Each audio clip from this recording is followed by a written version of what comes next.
Olá, fidelidade! Capítulo 3, o dom da fé. Leitura do livro Tempo de Semear e Colher, de Neville Goddard. E o Senhor aceitou com alegria a Abel e suas ofertas. Todavia, não se agradou de Caim e de suas oferendas. Gênesis 4, versículos 4 e 5. Se buscarmos nas Escrituras, poderemos nos tornar conscientes de um significado muito maior e mais profundo na citação acima, do que aquilo que nos daria uma leitura literal. O Senhor não é diferente de sua própria consciência. Assim dirás aos filhos de Israel: Eu sou, me enviou a vós. Êxodo 3, versículo 14. Eu sou é a autodefinição de Deus.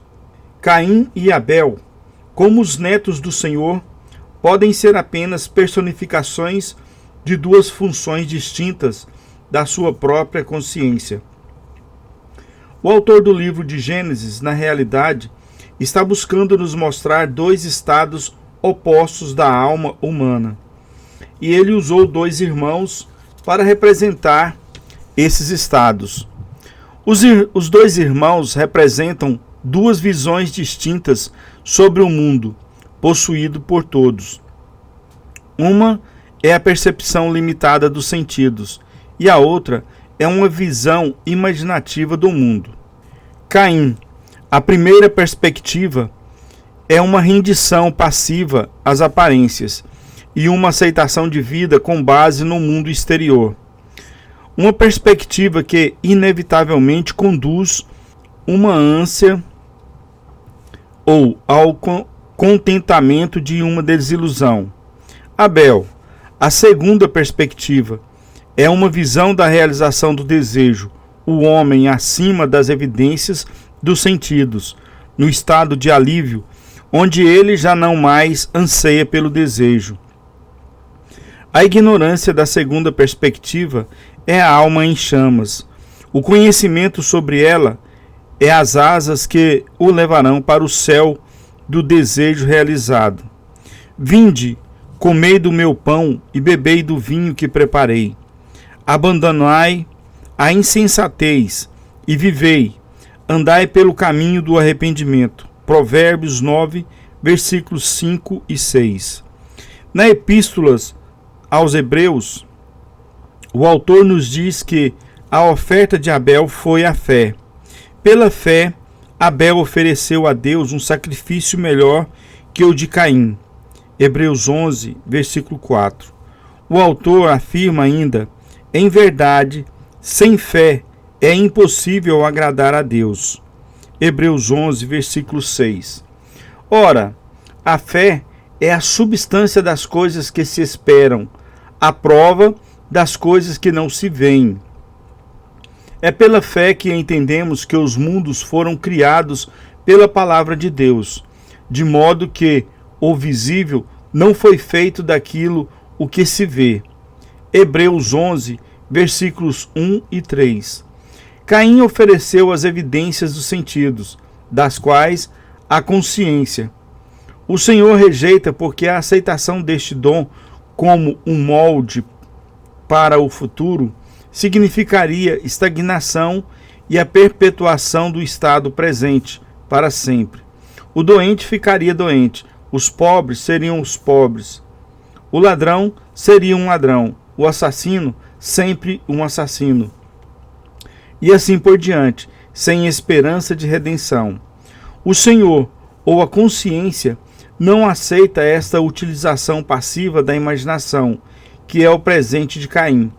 Ele se deleita no presente de Abel, o exercício ativo, amoroso e voluntário da imaginação do homem em favor de si e dos outros. E que diga o fraco: eu sou forte. Joel 3, versículo 10.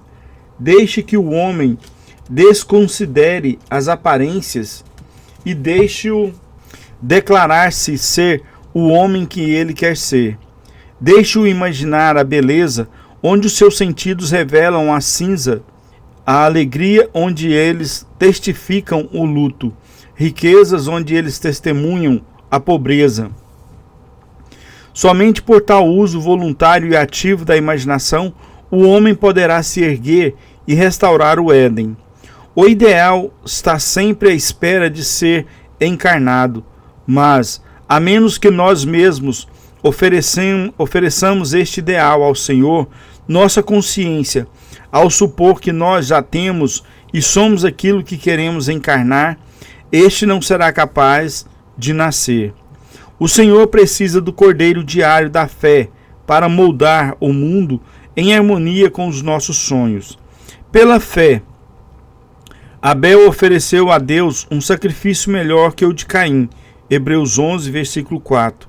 A fé sacrifica o fato evidente em favor da verdade que não se vê.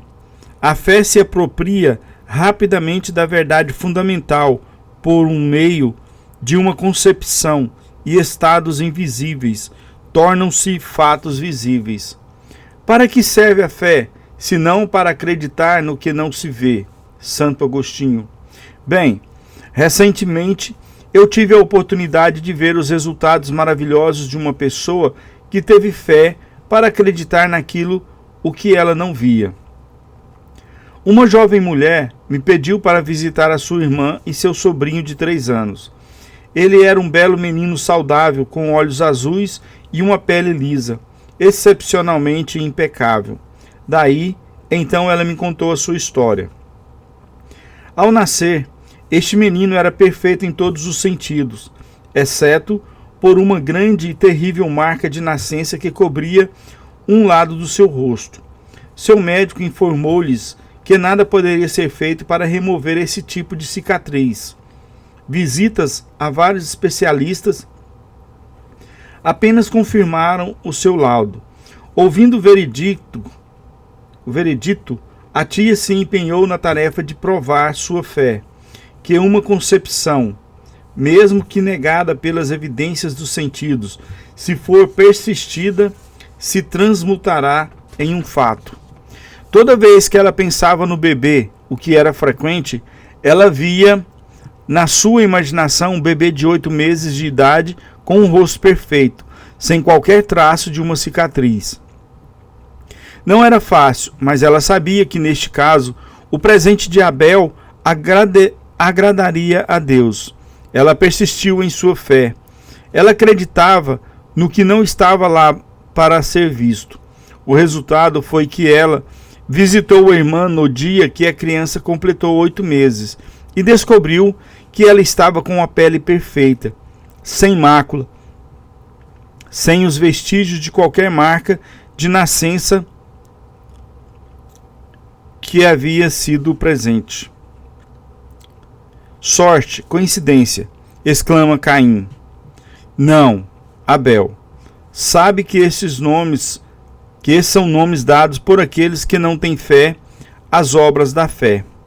Caminhamos pela fé e não pela visão. 2 Coríntios 5, versículo 7.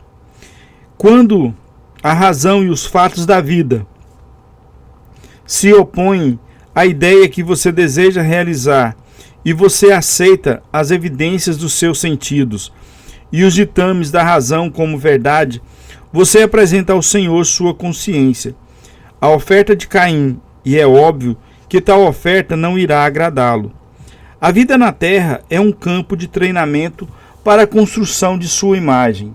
Se você usar apenas os moldes ditados pelos seus sentidos, não haverá nenhuma mudança em sua vida. Você está aqui para viver uma vida mais abundante. Então, você deve usar os moldes invisíveis da imaginação e alcançar resultados e realizações. O teste crucial do seu poder de criador, somente quando você assumir o sentimento do desejo realizado e permanecer nele, você estará oferecendo o presente que agrada. Quando o presente de Abel for minha veste, então eu realizarei o meu desejo. O profeta Malaquias criticou os homens por roubarem a Deus. E eles replicaram: como é que roubamos a Deus? nos dízimos e nas ofertas. Malaquias 3, versículo 8.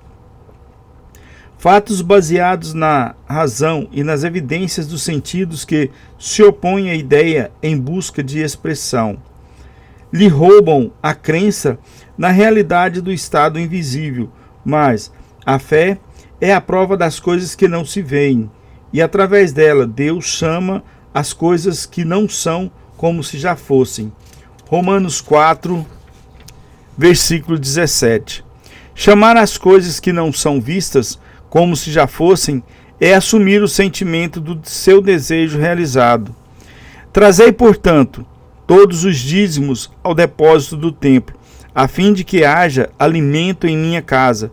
Provai-me nisto, diz o Senhor dos Exércitos, e comprovai com vossos próprios olhos, se não lhe abrirei as comportas do céu, e se não derramarei sobre vós tantas bênçãos que não tereis celeiros o bastante para guardá-las. Malaquias 3, versículo 10.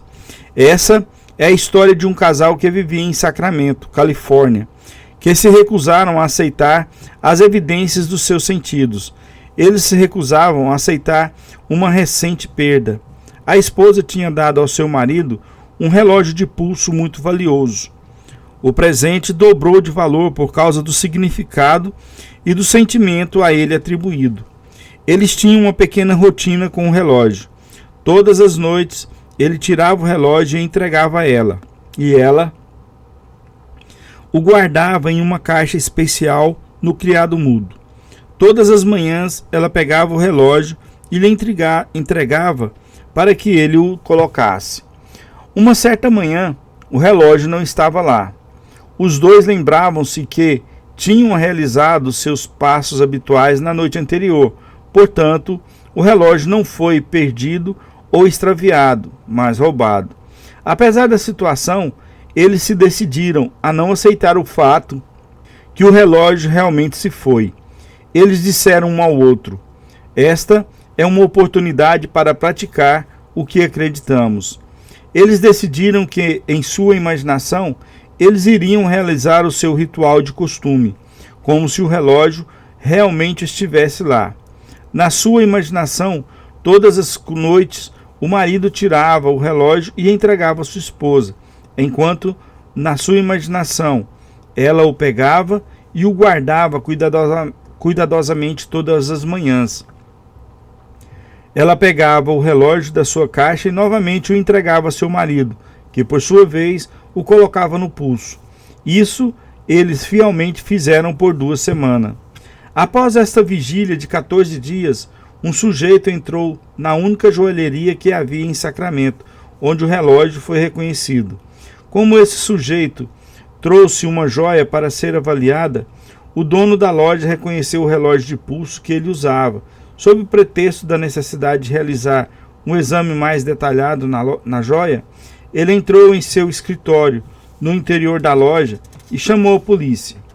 Depois que a polícia prendeu o homem, encontraram no apartamento dele mais de $10.000 em joias roubadas.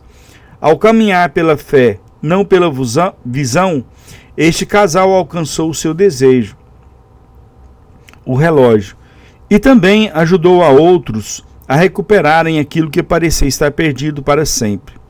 Se alguém avança confiantemente na direção de seu sonho e empenha-se em viver a vida que imaginou, esse alguém irá se confrontar com um sucesso inesperado nos dias que virão.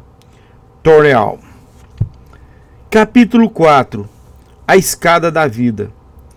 E ele teve um sonho no qual viu uma escada apoiada sobre a terra. O seu topo alcançava os céus, e os anjos de Deus subiam e desciam por ele. E eis que o Senhor estava acima dela. Gênesis 28, versículo 12 e 13. Em um sonho, em uma visão durante a noite, quando o sono profundo cai sobre Jacó, os olhos de sua mente se abriram, e ele viu o mundo como uma série de níveis de consciências, ascendentes e descendentes. Isso foi uma revelação, um conhecimento mais profundo sobre os mistérios do mundo. Jacó viu uma escada vertical que representava os valores ascendentes e descendentes, níveis ou estados de consciência. Isto deu significado a tudo no seu mundo exterior, pois, sem tal escala de valores, não haveria nenhum sentido à vida. Em cada instante do tempo, o homem está sobre a eterna escala do significado. Não há nenhum objeto ou evento que já ocorreu ou está ocorrendo agora que não possui significado. O significado de um objeto ou evento para o indivíduo é um indicador direto do seu nível de consciência. Por exemplo, você que está segurando este livro agora, em um determinado nível de consciência, este livro é apenas um objeto no espaço. Em um nível mais alto, é uma série de letras em papel organizadas de acordo com determinados critérios. Em um nível ainda mais elevado, ele é a expressão de um significado. Olhando superficialmente, você primeiro enxerga o objeto, o livro, mas, na verdade, primeiro você identifica o que é o objeto, um livro. O significado do objeto. Este livro possui um grau de significado muito maior do que apenas um arranjo de letras no papel, ou apenas um mero objeto no espaço. Ele possui determinado significativo conforme a disposição de suas letras. O arranjo delas é que exprime o seu significado. O significado é invisível e está acima do nível do regime visível das palavras. Se não existisse nenhum significado a ser expressado, nenhum livro jamais teria sido escrito ou publicado. E eis que o Senhor estava acima dela. O Senhor e o significado são um. O Criador, a causa dos fenômenos da vida. No princípio havia o Verbo, e o Verbo estava com Deus, e o Verbo era Deus. João 1, versículo 1.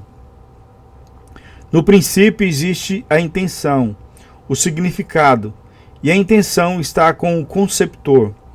Os objetos e eventos no tempo e espaço ocupam um nível menor de significância do que o nível do significado que os produziu.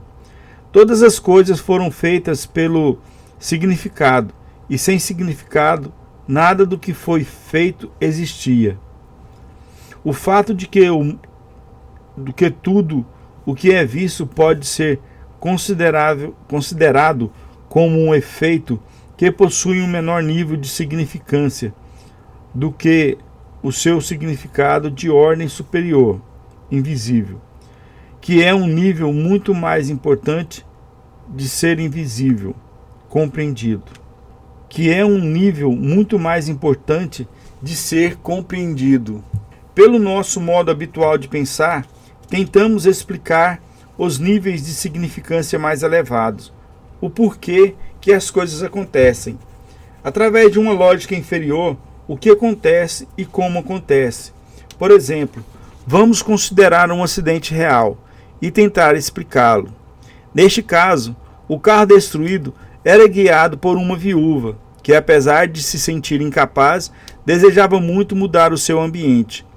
Tendo ouvido falar que através do uso adequado de sua imaginação, ela poderia fazer e ser tudo o que ela quisesse ser, essa viúva, na verdade, havia se imaginado vivendo em uma outra cidade, onde ela realmente desejava morar. Ao mesmo tempo que desejava isso, ela estava vivendo uma consciência de perda, tanto pessoal como financeira. Portanto, ela trouxe para mim mesma um evento que aparentemente se tornou uma perda. Porém, com a quantia de dinheiro que ela recebeu da seguradora, ela conseguiu realizar a mudança desejada em sua vida. Quando vemos o porquê por trás de um aparente acidente, o estado de consciência que produziu o acidente, somos levados a concluir que não há nenhum acidente. Tudo na vida tem o seu significado invisível. O homem que interpreta um acidente e sabe o que aconteceu, como aconteceu e por que aconteceu, analisa os diferentes níveis de consciência relacionados a esse acidente. Na escala ascendente, cada nível mais elevado nos leva a um passo em direção à verdade do que aconteceu na realidade. Nós devemos nos esforçar constantemente para elevarmos a nós mesmos ao nível de significado mais elevado. O significado que é sempre invisível e que está acima dos acontecimentos físicos. Lembre-se, o significado ou a causa dos fenômenos da vida só pode ser encontrado dentro da consciência do homem. O homem é tão habituado ao seu lado visível, sem drama da vida, do lado do o que aconteceu e como aconteceu, que ele raramente se eleva ao nível invisível do porquê. Porque aconteceu. Ele se recusa a aceitar esse aviso. Aquilo que é visto foi feito a partir daquilo o que não se vê. Hebreus 11, versículo 3. As descrições do que aconteceu e como aconteceu são verdades nos termos correspondentes ao seu nível de pensamento. Mas quando se pergunta o porquê aconteceu, todas as explicações físicas caem por terra. E ele é forçado a procurar esse porquê. Ou o que significa o evento em um nível mais elevado e intangível. A análise mecânica dos eventos lida apenas com as relações externas das coisas. Esse sentido nunca chegará ao nível que detém o segredo do porquê. Os eventos acontecem. O homem deve reconhecer que a perspectiva inferior, visível, ocorre com base no nível invisível do significado mais elevado. A intuição é necessária para elevar-nos ao nível do significado, para o nível do porquê as coisas acontecem. Sigamos o conselho do profeta hebreu: levantarei os olhos para os montes. Salmos 11, versículos 1. Dentro de nós mesmos, para observar o que em nós acontecer, quais as afirmações que estamos consentindo, quais sonhos, quais desejos e, sobretudo, quais intenções, é a partir desses montes que todas as coisas vêm para revelar a nossa grandeza, a nossa altura. Na escala vertical de significados, se levantarmos os nossos olhos para aquele em nós que trabalha por trás do véu, poderemos ver o significado dos fenômenos da vida. Os eventos que aparecem na tela do espaço para expressar os diferentes níveis de consciência do homem.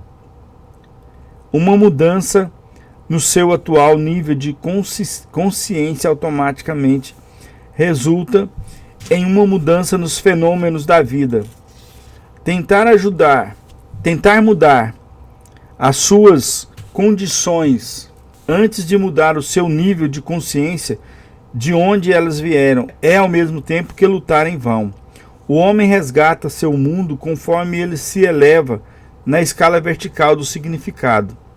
Vimos na analogia do livro que a consciência do homem deve ser elevada ao nível onde ele pode ser o significado expresso no arranjo das letras. Vimos também que o conhecimento nas letras é arranjado de acordo com certas regras, e que tais arranjos, quando impressos no papel, encadernados em conjunto, é o que dá forma ao livro.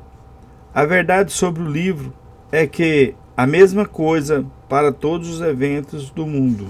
Ninguém mais fará mal algum, nem haverá qualquer destruição em todo o meu santo monte, pois toda a terra se encherá do conhecimento do Senhor, assim como as águas cobrem o mar. Isaías 11, versículo 9. Nada poderia ser descartado, tudo deve ser redimido. Nossas vidas, escondendo na escada vertical do significado em direção a uma consciência. Nada pode ser descartado, tudo deve ser redimido. Nossas vidas, ascendendo na escala vertical do significado em direção a uma consciência cada vez maior, uma consciência das coisas de maior significância, estarão no processo pelo qual essa redenção se realizará. Assim como o homem organiza letras em palavras e palavras em frases com grande significado expresso de maneira semelhante, a vida organiza circunstâncias, condições e eventos a fim de expressar os significados ou atitudes invisíveis dos homens. Tudo tem significado, mas o homem, não conhecendo o nível superior do significado interno, observa com base em um panorama de eventos em movimento e não vê nenhum significado para a vida. Há também um nível de significado que determina os eventos e suas relações primordiais em nossas vidas. Aqui está uma história que nos permitirá extrair o lado bom de coisas que pareciam ruins, que permitirá também conter o julgamento e a agir corretamente em meio a problemas não resolvidos. Há poucos anos atrás, nosso país ficou chocado com uma aparente injustiça em nosso meio. A história foi contada no rádio e na televisão, bem como nos jornais. É possível que você se recorde desse incidente.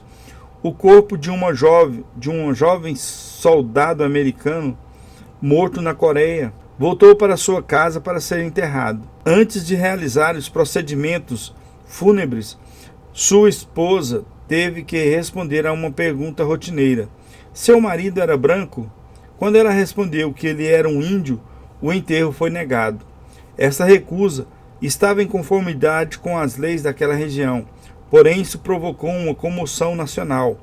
Nós nos sentimos indignados, pois qualquer pessoa morta, servindo a sua nação, deveria ter o direito de ser enterrada em qualquer parte do seu país. A história chegou à atenção do presidente dos Estados Unidos, e ele ofereceu o enterro com todas as honras militares no Cemitério Nacional de Arlington. Após o enterro, a mulher disse repórteres que o seu marido sempre sonhara morrer como um herói e ter um enterro digno de com todas as honras militares.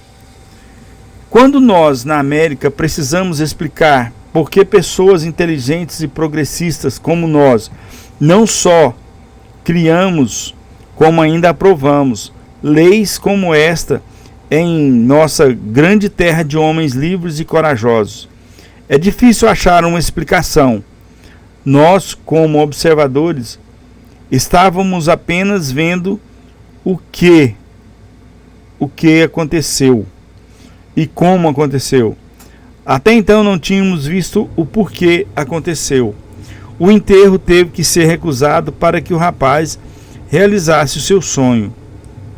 Se nós tentarmos explicar o drama ocorrido em termos de níveis mais baixos, como isso aconteceu, tal explicação não poderia satisfazer a quem perguntasse o porquê aconteceu. A verdadeira resposta, vista a partir do mais alto nível do significado, seria como uma inversão do nosso modo comum de pensar. Todos, pois, senão ela seria imediatamente rejeitada. A verdade é que futuros estados são acusados de fatos precedentes. O garoto indiano, sonhando ser reconhecido como herói, como todas as honras militares, foi transportado, assim como Lady Macbeth, além deste presente ignorante, e pôde sentir agora o futuro nesta instante. Pela fé, Abel ofereceu a Deus o mais excelente sacrifício. Deus deu testemunho das suas oferendas, e através delas, ele, Abel, mesmo depois de morto, ainda fala. Hebreus 11, versículo 4. E aqui encerramos o capítulo 4. Espero que vocês aproveitem a leitura e vamos caminhar seguindo em frente. Se inscreva, deixe seu like se você gostou e compartilhe. Obrigado.